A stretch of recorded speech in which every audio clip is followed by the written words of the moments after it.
सम्मानित देशवासियों, मैं ईश्वर ठाकुर, राष्ट्रीय अध्यक्ष राष्ट्रीय समाजवादी जन क्रांति पार्टी उत्तर प्रदेश वाराणसी से इस वीडियो के माध्यम से मैं आप सभी का हार्दिक स्वागत और अभिनंदन करता हूं।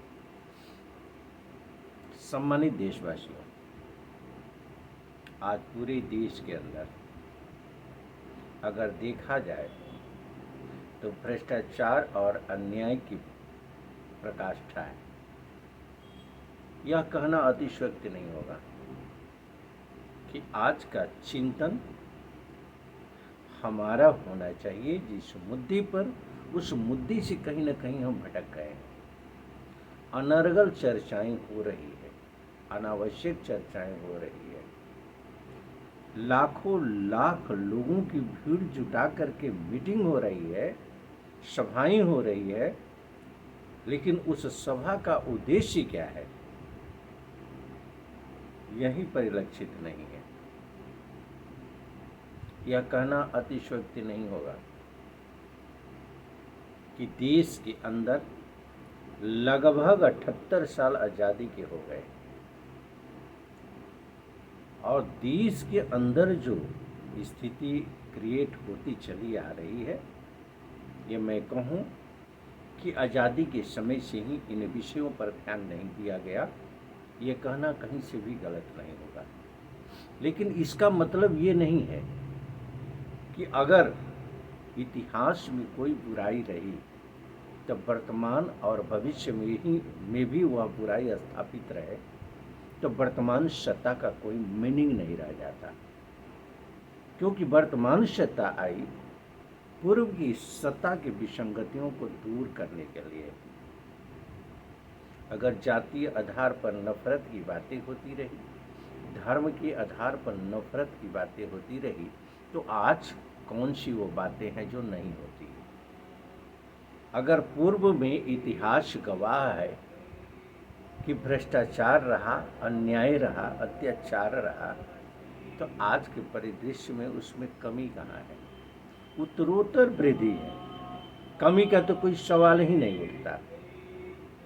स्थिति ये देखने के बाद शर्मसार सी हो जाती है कि हमारे देश के अंदर वर्तमान राजनैतिक दल के लोग हों, चाहे पूर्व के हमारे राजनैतिक दल के लोग हों, जब जाति और धर्म संदर्भित चर्चाएं, क्षेत्रवाद और भाषा संदर्भित चर्चाएं हमारे देश के लिए घातक है, तो इस पर चर्चा करना क्यों जरूरी होता है? बहुत ही गंभीर और चिंतनीय विषय है। इस विषय को लेकर के संविधान और कानून कहीं किसी को कोई इजाजत नहीं देता है कि आप इसे लेकर के वाइब्रेशन क्रिएट कर सको। और मुझे कहने में जरा सा गुरेज नहीं है। राष्ट्रीय समाजवादी जन क्रांति पार्टी के प्लेटफॉर्म से मैं बड़ी ही प्रबलता के साथ ये कहना चाहता हूँ कि हमारा शासनिक क्षेत्र हो, प्रशासनिक क्षेत्र हो, अगर कहीं भी संविधान और कानून का उल्लंघन होता है, वहीं पर वाइब्रेशन क्रिएट होता है, वह हमारी न्यायिक व्यवस्था ही क्यों न हो। तो ये तो स्पष्ट परिलक्षित हो जाता है कि संविधान और कानून हमें इजाज़त नहीं देता कि मैं कोई भी ऐसा वाइब्रेशन क्रिएट करने की पहल कर सकूं जिससे कि सामाजिक सौहार्द बिगड़ता हो या हमारी मानवीय मूल्यों की क्षति होती हो। तो फिर ये बातें होती कैसे हैं? फिर हमारा कहाँ रहता है, कहाँ रहती है न्याय व्यवस्था, कहाँ रहती है हमारी प्रशासनिक व्यवस्था, कहाँ रहती है हमारी शासनिक व्यवस्था? इस तरीके के घटित घटनाक्रम पर नियंत्रण के लिए प्रयास क्यों नहीं लाइन ऑफ एक्शन लिए जाते हैं इमीडिएट? क्या आप नहीं जानते? संबंधित विभागों के लोग नहीं जानते कि किसी का अपमान करना किसी रूप में न तो संवैधानिक दायरे में आता है और न तो कानून के दायरे में?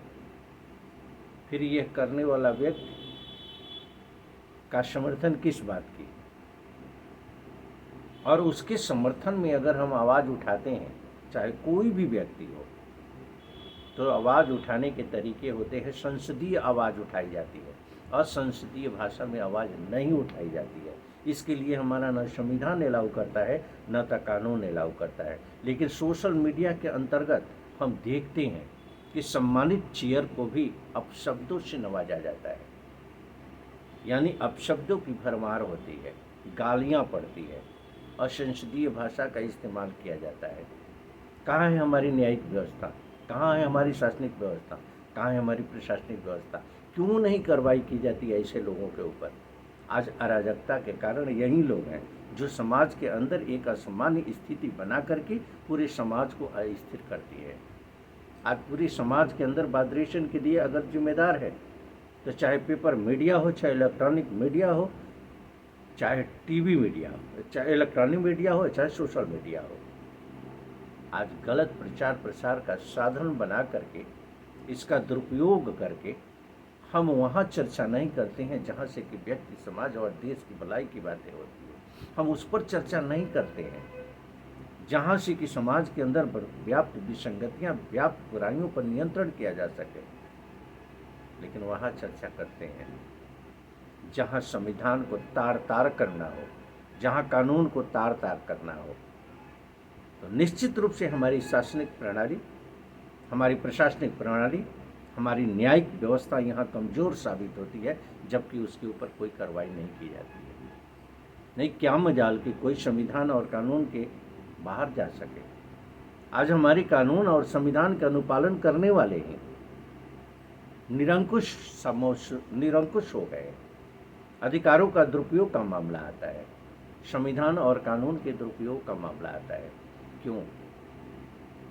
आप किसी पद पर पीठासीन अधिकारी के रूप में किसी इन्वेस्टिगेशन में जाते हैं, लेकिन वास्तविकता ये है कि इन्वेस्टिगेशन करने वाला अधिकारी तो सबसे पहले स्वच्छ छवि का हो जाए। तो इसका निश्चित रूप से एक डिक्लेरेशन फॉर्म होना चाहिए, जिसे पब्लिश करना चाहिए कि किसी भी क्षेत्र में अगर शासनिक प्रशासनिक इंक्वायरी में जाता है व्यक्ति, चाहे किसी भी संस्था से रिलेटेड हो, तो उसे गुड कैरेक्टर का सर्टिफिकेट निश्चित रूप से उसके पास होना चाहिए। क्योंकि भ्रष्टाचार, अन्याय, अत्याचार की गंगोत्री हमारी सदैव शासन से आती है, और कोई ऐसा क्षेत्र नहीं है जिसको कि वो अछूता छोड़ती हो। तो हमें बड़ी ही मजबूती से आवाज़ उठाने की ज़रूरत है। इस शासनिक भ्रष्टाचार पर नियंत्रण कैसे होगा, इसके लिए जिम्मेदार कौन है? आइए हम मिल करके विचार करते हैं और शासनिक व्यवस्था के अंतर्गत बेहतरीन शासनिक व्यवस्था के लिए, संविधान और कानून में कार्य करने के लिए हम उन शक्तियों को बात करते हैं जिन शक्तियों के हमने निर्वाचित करके सत्ता के अंदर भेजा है और विपक्ष की भूमिका में भेजा है। आइए हम बेहतरीन प्रयास करते हैं सामाजिक संरचना को लेकर राष्ट्रीय समाजवादी जन क्रांति पार्टी के साथ। धन्यवाद साथियों, पुनः मुलाकात होगी किसी अन्य वीडियो में। तब तक के लिए इजाज़त दें।